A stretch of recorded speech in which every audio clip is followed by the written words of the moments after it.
Assalamualaikum warahmatullahi wabarakatuh. Apa kabar teman-teman semuanya? Alhamdulillah sehat semua ya. Gimana hari ini perasaannya? Senang atau sedih atau bagaimana teman-teman? Oke, untuk menambah semangat kita pada hari ini, mari kita melakukan tepuk semangat dulu. Siap ya?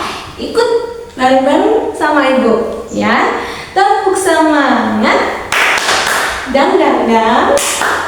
Ding ding ding. Dung dung dung. Dang dang ding ding dung dung. Semangat. Wah, hebat semua ya. Tepuk tangan dulu teman-teman. Oke, karena berhubung sudah semangat, ibu mau absen. Siapa yang tidak berangkat hari ini? Coba sebutkan temannya yang tidak berangkat hari ini. Oh, berangkat semua? Alhamdulillah, berarti sudah siap mengikuti pelajaran pada kesempatan hari ini ya teman-teman ya. Siap. Nah, sebelum itu ibu mau nih teman-teman cek dulu deh kerapiannya, mejanya, ataupun perlengkapan belajarnya. Coba cek, udah bersih belum lingkungan meja untuk belajarnya biar nyaman? Atau udah kumpul semua belum pensil, pena, pewarna? Karena hari ini ibu mau mengajak teman-teman semuanya untuk belajar membuat mind mapping tentang kegiatan sejarah. Nah teman-teman, gimana? Udah bersih semua? Udah? Coba cek dulu ya. Oke, karena udah semua, udah siap berarti ya untuk melakukan kegiatan belajar. Baiklah teman-teman, karena teman-teman sudah siap untuk belajar hari ini, mari kita berdoa bersama-sama terlebih dahulu. Nah, berdoa dipimpin oleh ketua kelas. Ketua kelas dipimpin oleh Kak Pandu. Oke, silakan Kak Pandu berdoa.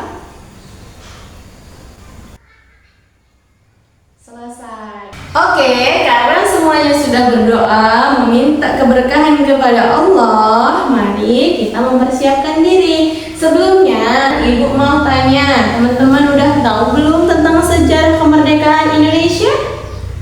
Sudah tahu tentang kemerdekaan negara Republik Indonesia, negara kita? Oh iya, kamu tahu? Iya, kenapa ya terjadinya? Wah, pintar. Iya, keren. Apa sih yang menyebabkan terjadinya penjajahan di negara Indonesia? Ada yang bisa? Oh, iya, kamu, Putri. Wah, iya, pintar. Tepuk tangan dulu semuanya. Oke, karena semuanya udah siap, mari kita lanjutkan pembelajaran dengan menonton video tentang kemerdekaan negara Republik Indonesia. Yuk, sama-sama kita tonton teman-teman.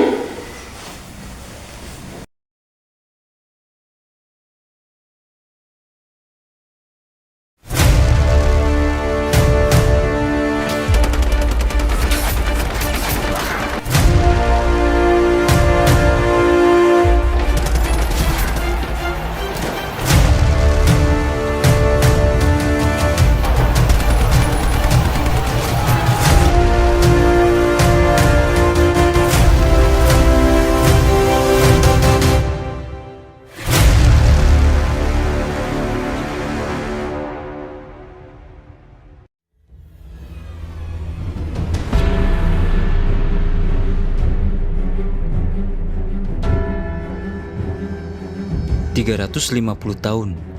Demikian pengajaran sejarah resmi di negeri ini atas jejak penjajahan Belanda.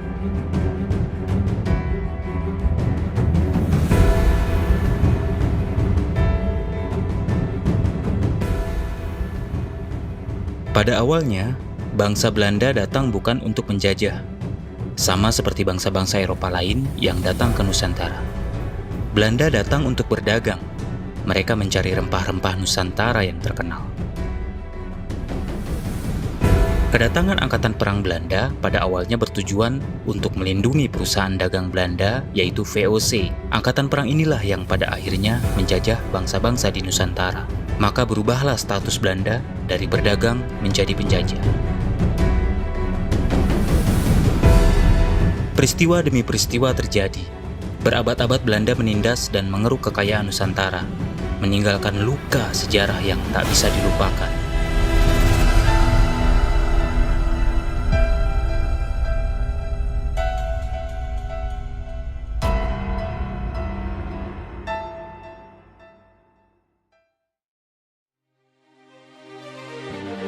Kekayaan alam bumi pertiwi telah lama menyilaukan bangsa-bangsa Eropa sejak abad pertengahan.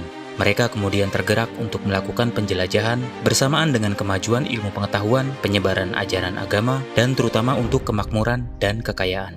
Penjelajahan bangsa Barat mencari rempah Nusantara melewati sekian kisah dan peristiwa, mulai dari Columbus yang tersesat dan menemukan benua Amerika, sampai Francisco Serrao yang mendarat di Ternate pada tahun 1512. Di tahun yang sama, Spanyol juga tidak mau kalah. Mereka juga mendarat di bagian lain Kepulauan Maluku, yakni di Tidore. Pertemuan mereka dengan tanah muasal rempah ini kemudian mengubah arah sejarah. Keserakahan menjadikan bangsa-bangsa Eropa tidak lebih dari penjajah. Penjajahan yang melupakan nilai-nilai peradaban, penjajahan yang tidak berperi kemanusiaan dan peri keadilan.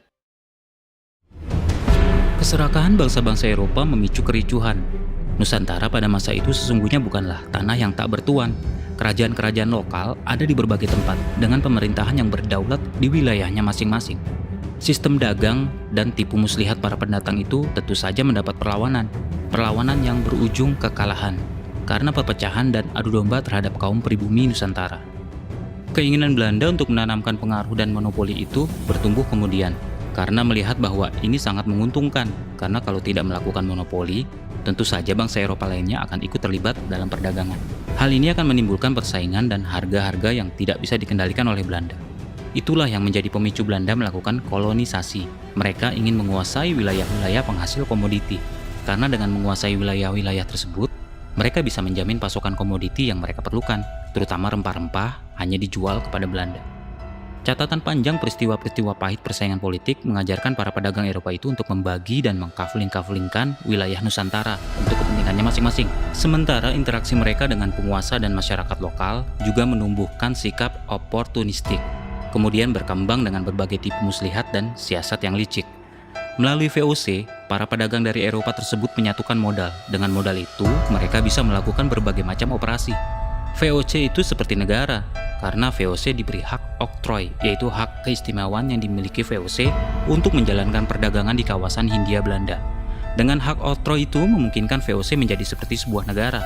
VOC bisa merekrut tentara, mencetak uang, membangun benteng, berperang, membangun koloni-koloni, dan juga bisa mengikat kontrak kepada para penguasa lokal di seluruh Asia.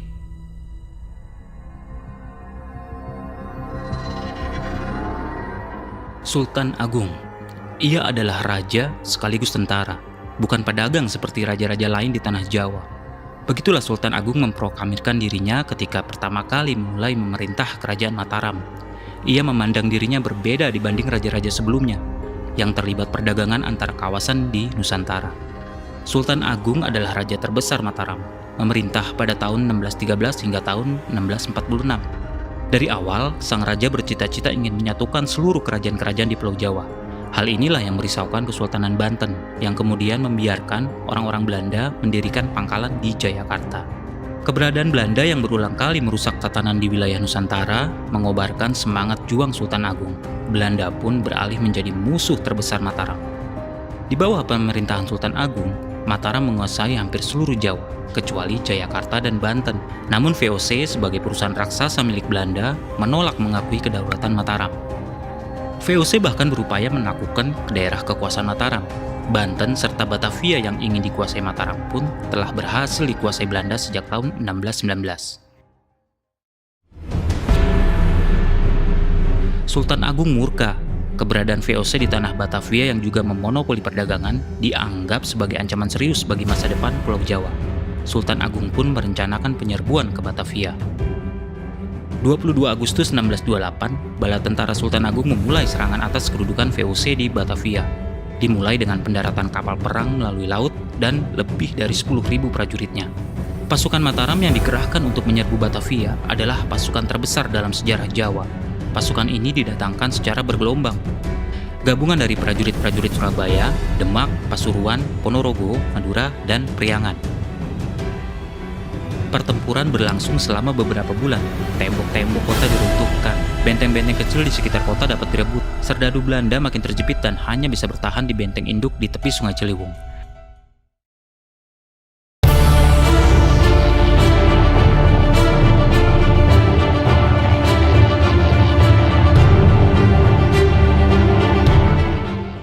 Untuk memaksa pasukan VOC keluar dari bentengnya, Tumenggung Sura Agul-Agul memerintahkan pasukannya untuk membendung Sungai Ciliwung. Strategi ini dilakukan untuk menutup pasukan air untuk pasukan VOC yang bertahan di perbentengan, sehingga menyebabkan penyakit kolera menyebar di dalam benteng.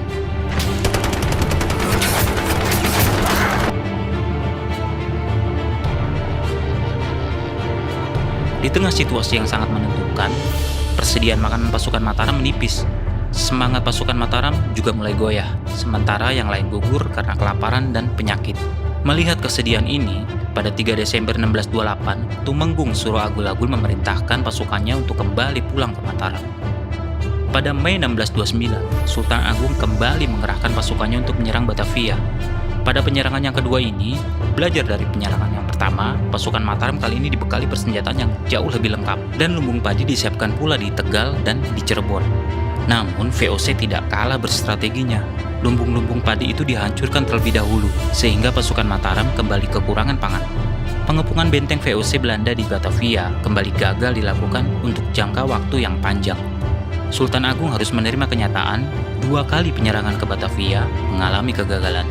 Mataram kehilangan banyak kekuatan atas penguasaan Jawa disebabkan serangan yang tidak efektif dalam menghadapi sistem pertahanan Eropa yang belum pernah dikenal sebelumnya, dan juga sistem suplai logistik Mataram yang kurang baik.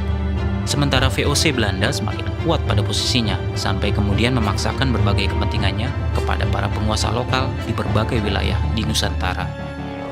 Perpindahan pusat kendali VOC dari Maluku ke Batavia mengubah arah sejarah kolonialisme di Nusantara. Semenjak dibentuk pada tahun 1602, VOC perlahan menjadi penguasa tunggal segala rupa kekayaan alam di wilayah ini.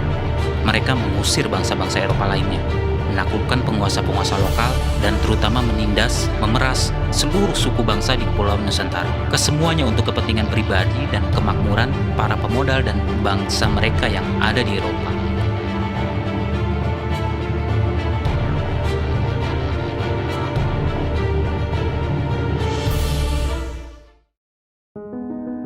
Pada tahun 1669, VOC mengalami puncak kejayaannya. VOC menjadi perusahaan dagang terkaya di dunia. Namun, akhir tahun 1799, VOC resmi dibubarkan karena mengalami kebangkrutan.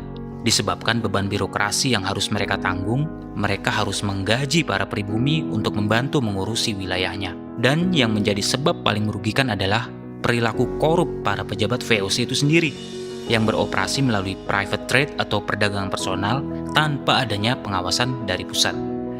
Setelah VOC bangkrut, semua aset VOC diserahkan ke pemerintah Belanda. Bangkrutnya VOC nyatanya tidak mengurangi eksploitasi di Nusantara.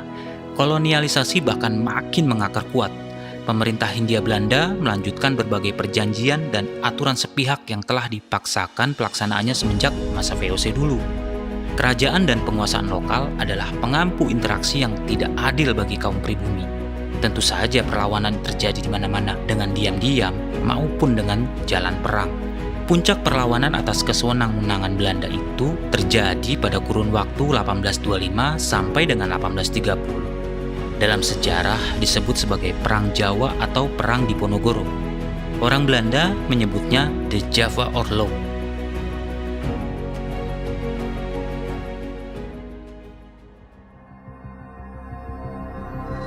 Pangeran Diponegoro adalah anak Sultan Hamengkubuwono III. Jadi pemimpin perlawanan Belanda dari lingkungan Kesultanan Yogyakarta. Pangeran Diponegoro mampu membuat Belanda kalang kabut. Bahkan kemudian nyaris bangkrut dan terguling dari puncak kekuasaannya atas tanah Jawa. Dengan kerugian ditaksir mencapai lebih dari 20 juta gulden atau sekitar 2 triliun rupiah saat ini. Pangeran Diponegoro didukung oleh kurang lebih 100.000 pasukan yang tersebar di sepanjang wilayah Jawa Tengah sampai Jawa Timur. Pangeran Diponegoro kemudian menyerukan perang jihad melawan Belanda. Seruan yang disambut dan didukung kaum pribumi dari seluruh lapisan ini, baik dari kelompok rakyat biasa, kaum priai, dan terutama para ulama dan para umat Islam. Lebih dari 12.000 pasukan Belanda kalang kabut, mencari dan mencoba mengalahkan Diponegoro sebagai pemimpin perang. Dengan berbagai strategi dan siasat termasuk adu domba dan tipu muslihat, sebagaimana yang kemudian terjadi pada akhir peperangan. Tahun 1830, Pangeran Diponegoro secara licik ditangkap Belanda di Magelang ketika ia datang untuk memenuhi undangan perundingan. Setelah tertangkap, Belanda kemudian mengirimnya ke pengasingan di Sulawesi hingga wafatnya beliau di sana. Perang Jawa selama 5 tahun lamanya akhirnya berhenti, menjadi akhir perlawanan besar para pemimpin tanah Jawa.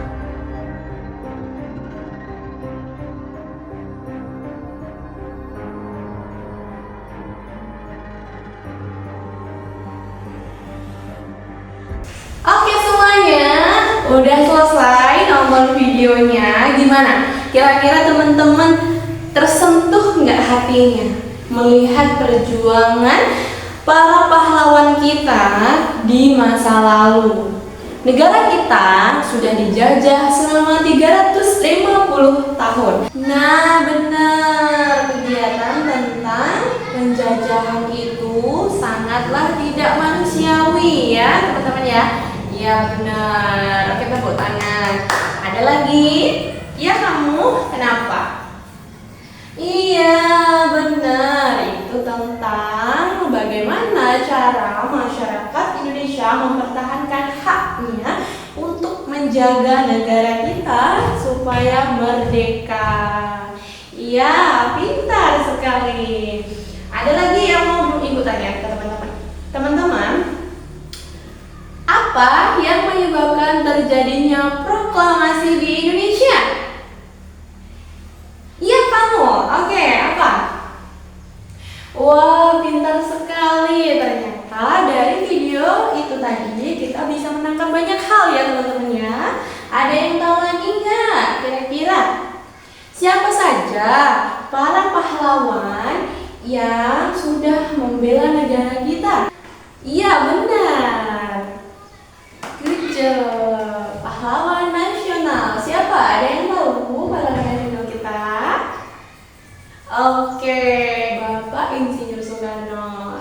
Ada yang tahu lagi siapa nama presiden pertama negara Republik Indonesia, negara kita?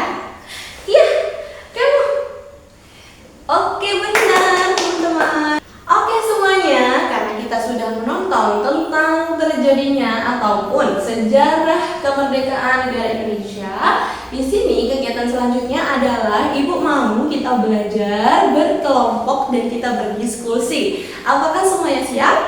Siap. Nah, dari 15 anak, berhubung semuanya sudah datang dan tidak ada yang izin, itu artinya Ibu Diah meminta teman-teman untuk dibagi menjadi 3 kelompok, yang mana satu kelompoknya berjumlah sebanyak 5 orang. Teman-teman boleh memilih tempat duduknya masing-masing dan juga teman sekelompoknya. Oke, silakan. Oke, karena semuanya sudah berkelompok, duduknya sudah berkelompok, itu artinya Ibu minta teman-teman untuk kita belajar berdiskusi bersama, bekerja sama menyelesaikan tugas yang Ibu berikan hari ini, dan juga kita musyawarah tentang pelajaran hari ini. Pelajaran hari ini yaitu tentang bahasa Indonesia, PPKN, dan juga IPS. Catat poin-poinnya, lalu nanti kita diskusikan bareng sama-sama presentasi. Untuk kelompok 2, Ibu mau bertanya, mengapa sih Indonesia itu harus bersatu? Untuk kelompok 3 yang ada di sebelah kiri Ibu, pertanyaannya adalah apa saja faktor-faktor yang menyebabkan Indonesia itu memiliki keberagaman budaya dan juga kesatuan yang kuat? Nah, itu pertanyaannya. Silahkan teman-teman diskusikan bersama sekelompoknya ya. Ibu beri waktu selama 5 menit. Sekarang dimulai. Oke, karena waktunya sudah habis dalam menjawab soal yang Ibu berikan tadi, sekarang adalah waktunya untuk mempresentasikan hasil dari diskusi teman-teman ya. Dimulai dari kelompok 1. Ya, Ibu berikan waktu. Oke, gimana teman-teman? Oke, benar ya? Benar. Oke, beri tepuk tangan yang meriah dulu. Lagi ya. Sekarang dari kelompok 2 yang ada di depan Ibu. Ayo, silakan. Ada perwakilannya ya yang bilang. Nah, tapi itu harus bekerja sama semua. Ya, ada yang nulis, ada yang memberikan ada yang belajar untuk mempresentasikan. Jadi semuanya ikut bekerja sama dalam kegiatan belajar hari ini. Oke, boleh. Jadi kelompok 2. Oke, sudah selesai. Bagaimana teman-teman dari kelompok 1 dan kelompok 3? Apakah mau berikan saran? Oke, berarti benar ya, udah benar. Ya, benar. Hebat. Tepuk tangan dulu. Nah, sekarang gilirannya kelompok 3 yang ada di sebelah kiri Ibu. Apa ya yang mengikuti tadi? Apakah sudah ketemu jawabannya? Iya, boleh. Silakan. Oke, tepuk tangan dulu semuanya. Benar ya? Benar. Karena berhubung semuanya udah benar dan ternyata teman-teman kayaknya udah paham semua ya dengan materi yang ini tadi yang Ibu sajikan. Oke. Setelah kita menonton tentang sejarah kemerdekaan Indonesia, Ibu juga punya nama pahlawan negara Indonesia yang berjasa, pahlawan nasional. Nah, namanya siapa? Ada yang tahu? Iya, benar. Raden Ajeng Kartini. Beliau adalah perempuan yang menyuarakan suara wanita Indonesia. Dengan Ibu punya mind mapping tentang apa saja poin penting yang harus kita pelajari. Apa saja poin penting yang telah kita pelajari hari ini itu dibuat sekreatif mungkin. Dan Ibu sudah punya contohnya. Teman-teman boleh lihat ya contohnya. Ini dia.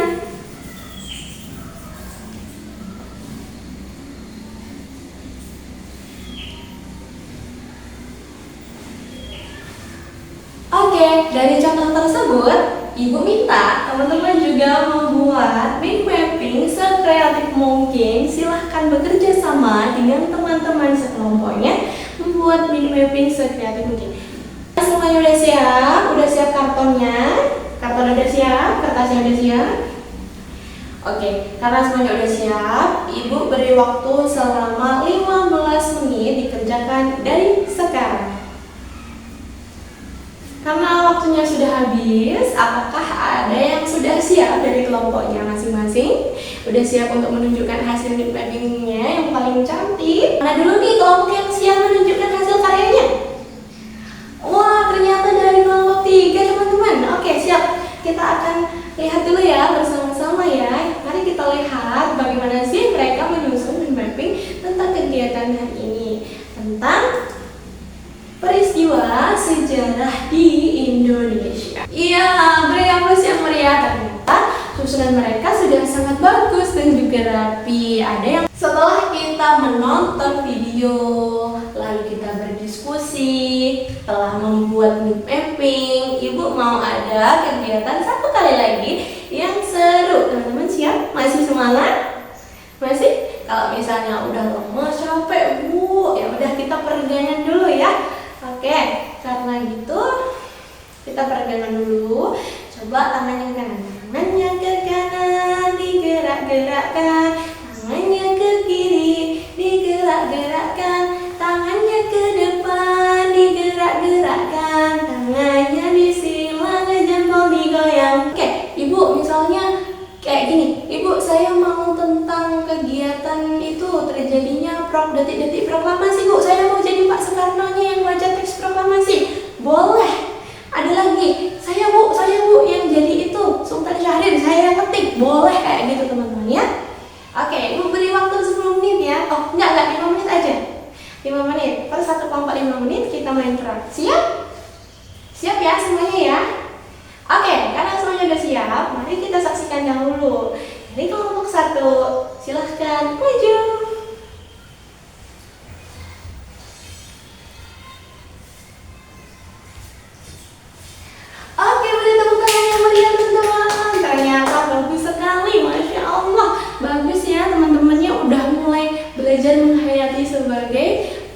menghayati peran sebagai pahlawan-pahlawan kita di zaman dahulu. Keren banget teman-teman ya. Nah teman-teman, apa sih pentingnya dari kegiatan-kegiatan ini? Iya, apa saja sih pentingnya untuk kita selalu mengenang kegiatan ataupun peristiwa-peristiwa yang telah kita lalui tadi? Iya, ternyata itu penting untuk menambah rasa nasionalisme kita dan juga patriotisme kita sebagai masyarakat Indonesia.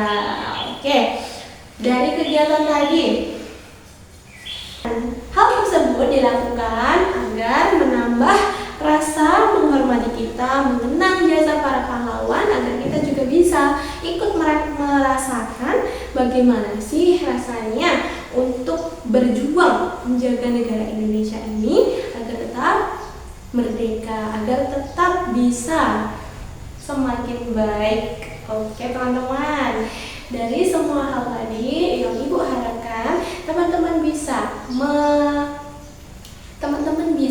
untuk menanamkan semua itu di dalam diri kita, dan juga kita bisa mempraktekannya di dunia sosial kita. Baik semuanya, karena sudah kita belajar dengan lebih baik, alangkah baiknya belajar pada hari ini kita tutup dengan doa. Doa dipimpin oleh ketua kelas. Ya.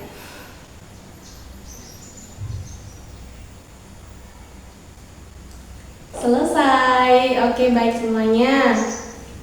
Ibu mengucapkan terima kasih banyak, dan juga jangan lupa pesan-pesan yang Ibu sudah berikan ke teman-teman, karena kita adalah penerus bangsa, kita juga yang berperan penting. Sekarang kita adalah pahlawannya, kita yang harus bisa untuk meneruskan jasa para pahlawan di masa kini. Siap ya menjaga negara Indonesia menjadi jauh lebih baik. Siap menjadi negara Indonesia 2020-2045 Indonesia emas. Siap menjadi penerus bangsa di masa kini, menjadikan Indonesia emas di tahun 2024. Terima kasih semuanya. Wassalamualaikum warahmatullahi wabarakatuh.